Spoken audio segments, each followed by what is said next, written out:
When we read the Torah, it will benefit us to see how Yeshua, Jesus, fits in each and every story. What is Yehovah trying to tell us about his son? See, the word was with Yehovah, and then the word became flesh.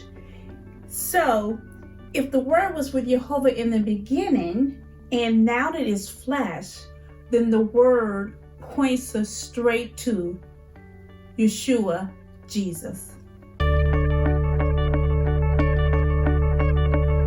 Welcome back to Torah Chat Points. My name is Patrice Robinson from Reconcile the Kingdom, where we're working towards becoming a harmony of the whole word of truth.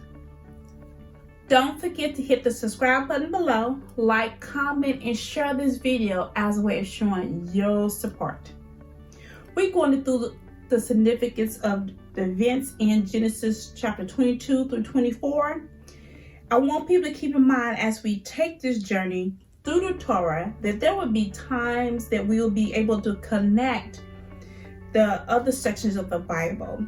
Actually, with every Torah area, we can connect to the prophets in other areas, but our main goal is to go through the Torah.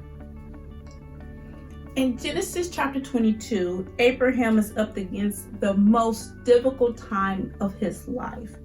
Well, we may see it as that, but it may be a stand of faith, what he is showing, knowing and trusting in the word of Yehovah, no matter what was coming his way, even if that means asking to give up the one promised child that he'd been waiting for. Genesis chapter 23. This is the time that Sarah passes away about the age of 127 years old, and she was buried in the promised land of Canaan. Genesis chapter 24. Abraham was aging, and Isaac needed a wife. Abraham wanted to make sure that Isaac does not marry any other women in Canaan. But wanted, to go among his family, his family household. The people of Canaan were cursed. So why would he want his son to be married to the family or bloodline that has been cursed? So he wanted to protect his promised son. So if you notice in chapter 22, the end jumps in and tells you about Abraham's family, his brother Nahor. So it was, you wonder why about that, but it was really trying to give you information that to come along about his soon-to-be wife, Isaac's wife, where she was coming from and what bloodline she was coming from. So Abraham made his loyal servant Eleazar to go find his son a wife among his family. Eleazar prayed to Yehovah for assistance, and little did he know, here come Rebecca. She came along this way. Now Rebecca is Isaac's cousin. So our focus would be on the promised child. Even though Abraham had two sons at this time, he was fully aware which son was the promised descendants were going to come from. As you will notice, the father spoke these words. Take now your son, your only son whom you love, Isaac. We already see the connection from that area from Yeshua, because he and Isaac are promised sons. They are the promised seed that was promised on to, not only were they the promised child to come, but they both raised on the third day. Remember, we know that Abraham knew Yehovah was going to perform some type of miracle, because he knew that Isaac was going to have children, for their descendants are going to be the ones that will be the promise. So we go to Hebrews chapter 11, verses 17 through 19, and it reads as, by faith, Abraham, he was tested, offered up Isaac, and the one who he had received through the promise was offering up his only son. It was he to whom he said, through Isaac, your descendants shall be named.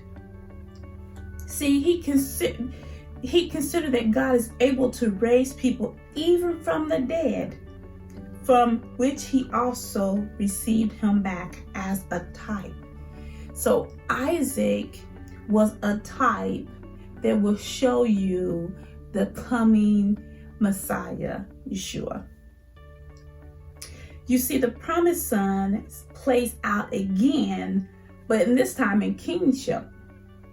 So if you guys are familiar with the story of King David, it was come about the time that he was passing, and one of his sons came to be the king, but he wasn't the promised king. So Solomon was actually the promised son, but Adonijah is the one who claimed to be the new king.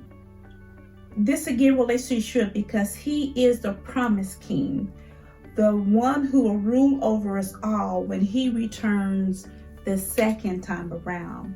See, the kingship, the throne, comes from the descendant of David, from the house of David, and not Herod. And at that time, when Yeshua was walking on earth during that time, the New Testament time, there was a king, King Herod. Herod was not a Hebrew. He wasn't a Jew. He was not from the house of David. He was actually appointed king by the Romans.